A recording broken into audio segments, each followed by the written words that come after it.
Hello दोस्तों, स्वागत है आपका इस वीडियो में जिसमें हम कक्षा 10वीं के एनसीईआरटी गणित के कुछ प्रश्न करेंगे जो कि प्रश्नावली 1.2 का होगा। दोस्तों, आपको ये वीडियो कैसा लगा कमेंट में ज़रूर बताएं और अच्छा लगा तो चैनल को सब्सक्राइब जरूर कर लें। चलिए वीडियो को शुरू करते हैं। प्रश्न है निम्नलिखित, प्रश्न संख्या 1 है, निम्नलिखित संख्याओं को अभाज्य गुणनखंडों के गुणनफल के रूप में व्यक्त कीजिए। इसमें टोटल 5 सवाल है। 1 नंबर में है 140। पहले हम इसको सॉल्व करते हैं, ठीक है। 1 में है 140, लिखेंगे हल। देखिए 140, इसको सॉल्व करने से पहले हम आपको कुछ दिखाना चाहते हैं जो कि ये इस टाइप के सवाल को सॉल्व करने के लिए बहुत इंपॉर्टेंट है। अगर वो चीज़ आप सीख लेते हैं तो इस टाइप के सवाल को बनाने में बहुत हेल्प मिलेगा आपको, ठीक है। देखिए वो क्या है, ये देख लीजिए आप। वो है विभाज्यता का नियम। विभाज्यता का नियम, कोई संख्या कितना से कटेगा, ठीक है, वो उसको क्या कहते हैं, विभाज्यता का नियम कहते हैं। जैसे यहाँ क्या है, यहाँ है 2 का नियम, ठीक है।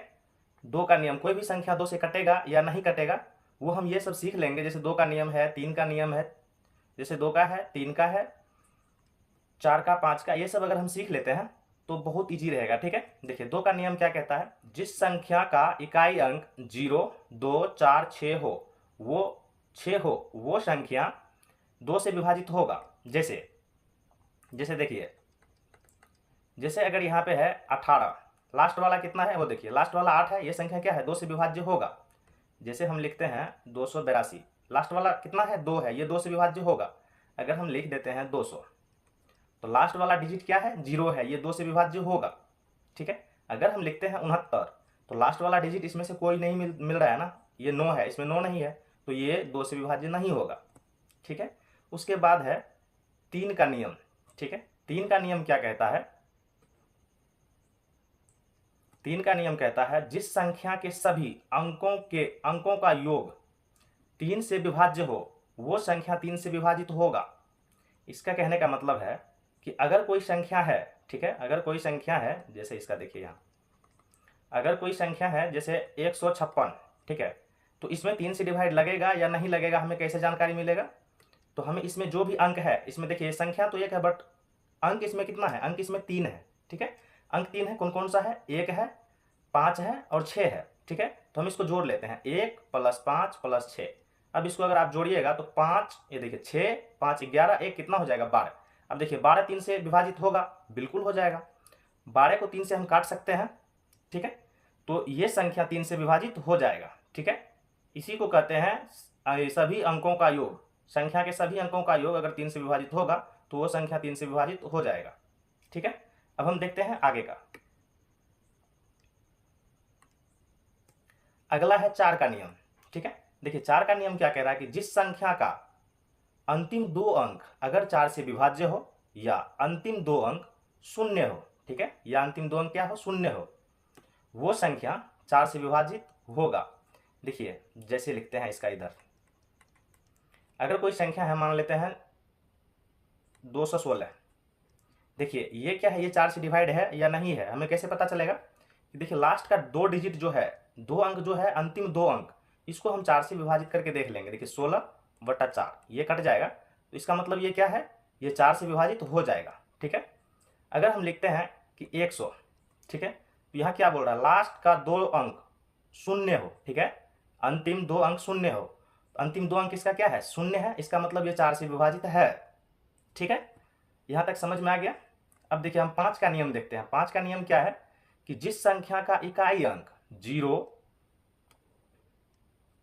या 5 हो वो संख्या 5 से विभाजित होगा।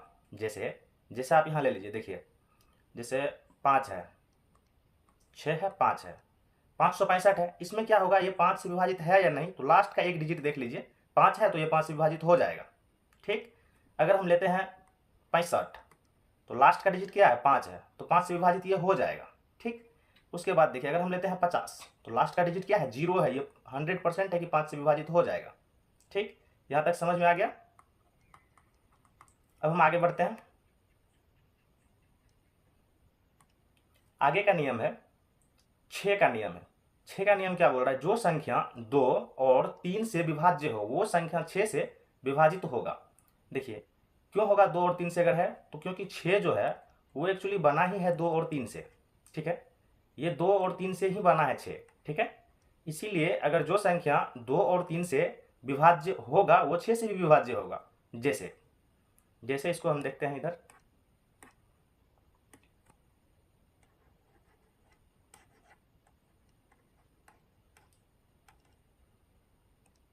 जैसे देखिए हम ले रहे हैं कि 156, ठीक है। एग्जाम्पल ले रहे हैं कि 156, हम चेक कैसे करेंगे कि 2 और 3 से, हम 2 और 3 का नियम पढ़ चुके हैं। 2 का नियम कहता है कि लास्ट का डिजिट 0 हो या 2 हो या 4 या 6 या 8 हो, ठीक है। तो यहाँ हमें 6 मिल गया, इसका मतलब ये क्या है, 2 से विभाजित है। अब हमें 3 से चेक करना है, तो 3 से कैसे चेक करेंगे, तो सभी अंकों का योग यानी कि 1, 5 और 6 का योग जोड़ दो इसको, ठीक है। 1 + 5 + 6 तो कितना हो जाएगा, 1 + 5 कीजिएगा 6 और 6 कितना हो जाएगा, 12 हो जाएगा। यानी 12 3 से विभाजित हो रहा है, ठीक है। तो ये जो संख्या है 156, ये 100% 6 से विभाजित होगा। यहाँ तक क्लियर है। उसके बाद है 8 का नियम। देखिए 8 का नियम क्या कह रहा है, 8 का नियम कह रहा है कि जिस संख्या के अंतिम 3 अंक 8 से विभाज्य हो या अंतिम 3 अंक 0 हो, वो संख्या 3 से विभाजित होगा। यहाँ देखिए जैसे ये क्या, जैसे 2512 है, ठीक है। इसका अंतिम 3 अंक अगर 8 से विभाज्य हो तो ये कितना हो जाएगा, अंतिम 3 अंक अगर 8 से विभाजित हो तो ये पूरा संख्या 8 से विभाजित होगा, ठीक। अब हम चेक कैसे करेंगे, देखिए 5 है, 1 2, सिर्फ इसको नहीं लेना है, ठीक है। अंतिम 3 अंक लेना है बस, इसको 8 से डिवाइड करके हम देख लेंगे। देखिए 8 6 के 48, ठीक है। 8 6 के 48, यहाँ 3 आएगा, 8 चौका 32। तो ये संख्या जो है ये 8 से विभाजित होगा। और क्या बोल रहा है कि विभाज्य हो या अंतिम 3 अंक 0 हो, ठीक है। अंतिम 3 अंक 0 हो, यानी कि अगर हम 1000 लिखते हैं तो ये संख्या का देखिए लास्ट का अंतिम 3 डिजिट क्या है, 0 है। तो ये भी संख्या 8 से विभाजित हो जाएगा, ठीक है। अब देखिए एक थोड़ा सा कुछ नया सिखाते हैं आपको। देखिए यदि कोई संख्या है, 2 से विभाज्य का नियम क्या है कि अगर 2 पर पावर 1 है तो लास्ट का एक डिजिट, ठीक है, लास्ट का अंतिम एक अंक, ठीक है, अंतिम एक अंक,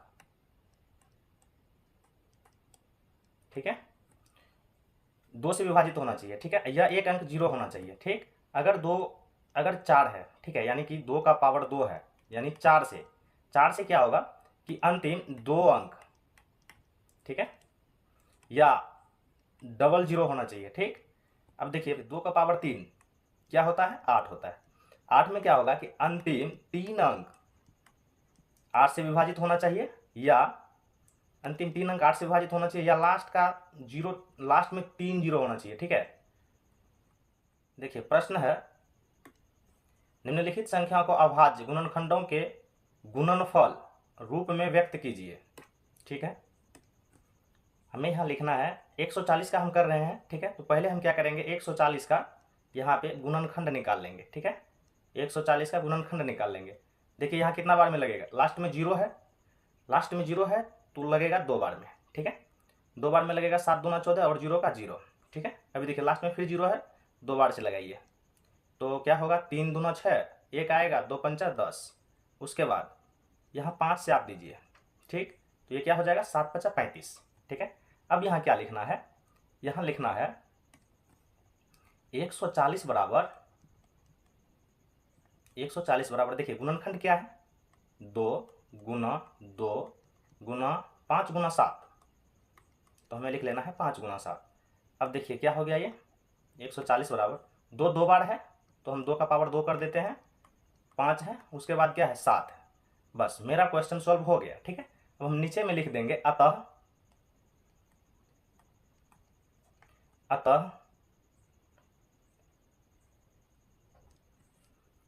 140 के अभाज्य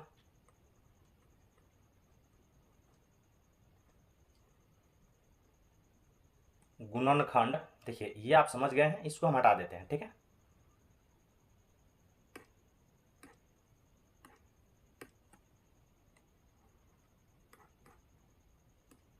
अभाज्य गुणनखंडों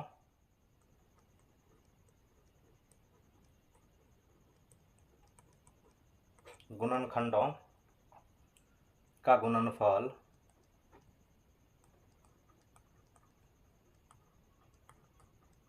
क्या है, ये वाला लिखना है। ठीक है, 2 का पावर 2 गुना 5 गुना 7 है।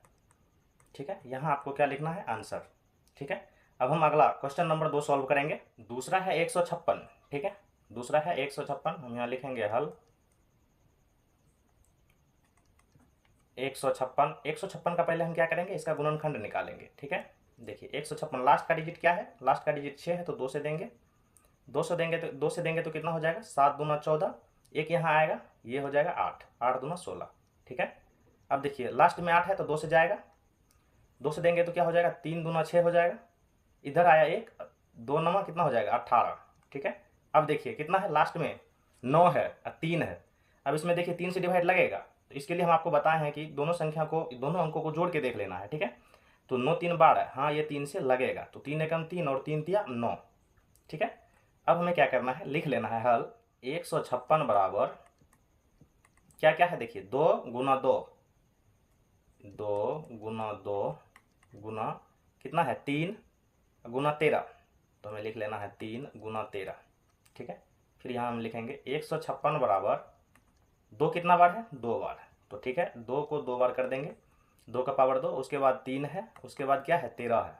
ठीक है, अब हमें क्या करना है कि यहाँ लिख देना है अतः 156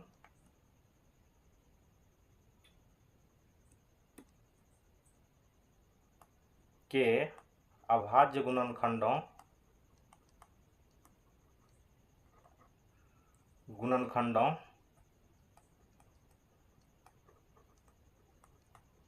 का गुणनफल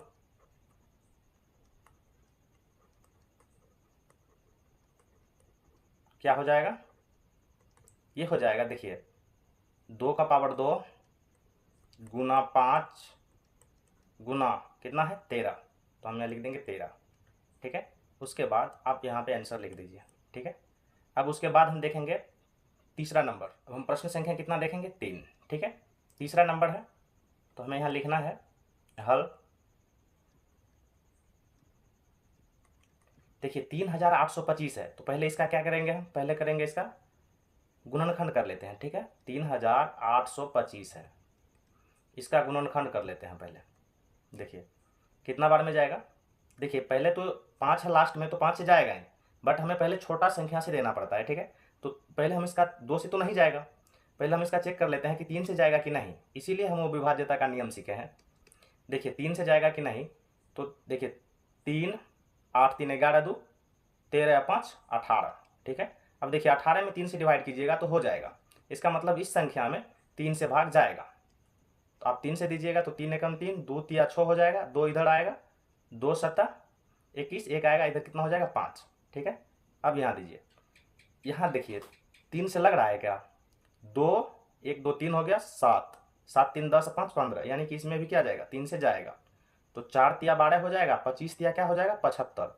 अब देखिए इसमें फिर 3 से जा रहा है क्या, देखिए 5 2 7 4 11, यानी कि 3 से नहीं जाएगा, तो लास्ट में एक डिजिट, पहला डिजिट क्या है, अंतिम डिजिट 5 है, तो इसमें 5 से तो जाएगा ही, तो हम पहले 5 से इधर डिवाइड करते हैं, कितना आ रहा है वो देखते हैं। देखिए 5 से डिवाइड किए तो 8 पंचा 40। ठीक है, इधर 2 आया, 5 25। अब देखिए 5 से जाएगा ये, क्योंकि अंतिम डिजिट 5 है, तो ये क्या हो जाएगा, 17 50 85। यहाँ लिखेंगे 3825, 3825, क्योंकि हम इसी का निकाल रहे हैं। ठीक है, अब देखिए 3 कितना है, 2 गो है, तो लिख देना है 3 गुना 3, उसके बाद देखिए कितना है, 5 कितना है, 2 है, तो हम लिख देंगे 5 गुना 5, उसके बाद देखिए लास्ट वाला कितना है, 17, तो हम यहाँ लिख देंगे क्या, 17। ठीक, अब यहाँ हमें लिख लेना है 3825, यानी 3825। यहाँ देखिए 3 कितना बार है, 2 बार है, तो यानी इसका क्या हो जाएगा, 3 का पावर हो जाएगा 2। ठीक है, 5 कितना बार है, 5 भी 2 बार है, तो 5 का पावर क्या हो जाएगा, 5 का पावर हो जाएगा 2, उसके बाद 17 है, तो हम 17 लिख लेंगे। ठीक है, यानी कि अभाज्य गुणनखंड के रूप में हम व्यक्त कर दिए। अब हमें लिखना है अतः 3825 कहिए या 3825 कहिए के अभाज्य गुणनखंडों का गुणनफल, अभाज्य गुणनखंडों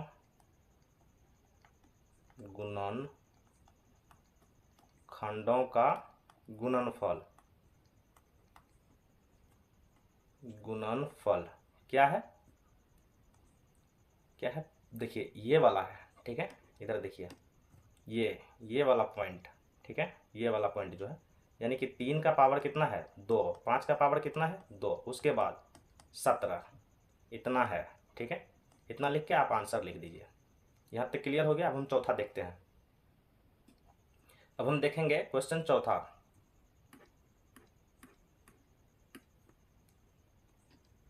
क्वेश्चन 4 क्या है? क्वेश्चन 4 है 5005, ठीक है। अब इसका हम निकालेंगे 4 नंबर का, कितना है 5005।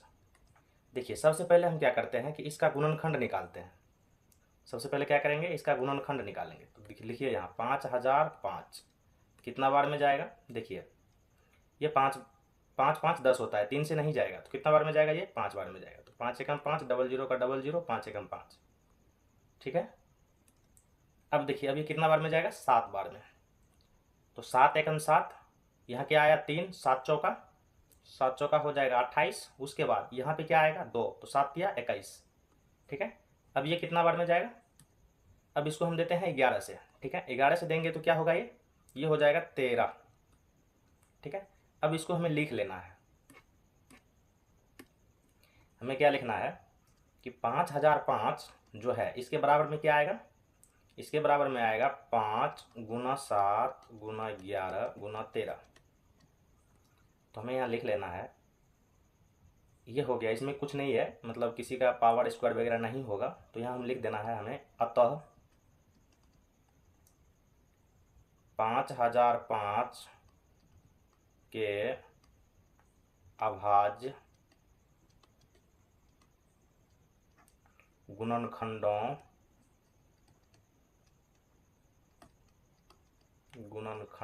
का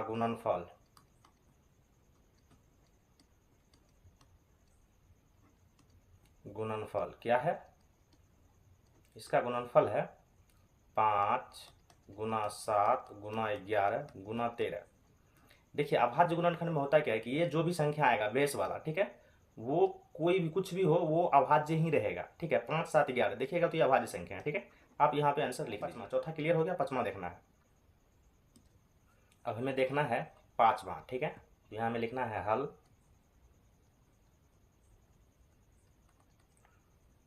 कितना है 7429 है। इसका हम पहले निकालेंगे गुणनखंड, ठीक है। 7429 का इसका गुणनखंड निकालेंगे, कितना बार में लगेगा, ये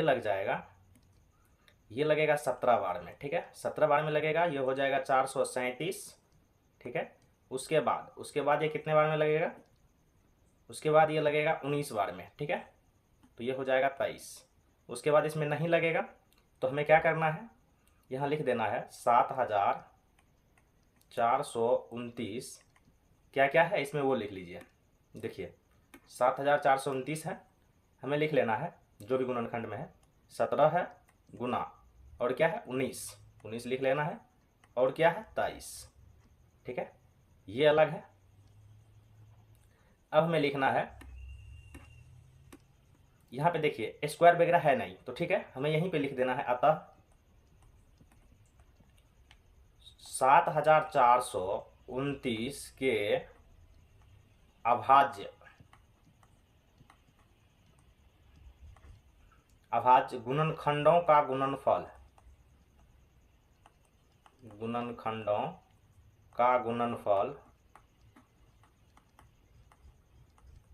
क्या होगा, ये हो जाएगा 17 गुना 19 गुना 23 है, ठीक है। और ये हो गया आपका आंसर, ठीक है। मिलते हैं नेक्स्ट वीडियो में, तब तक के लिए जय हिंद।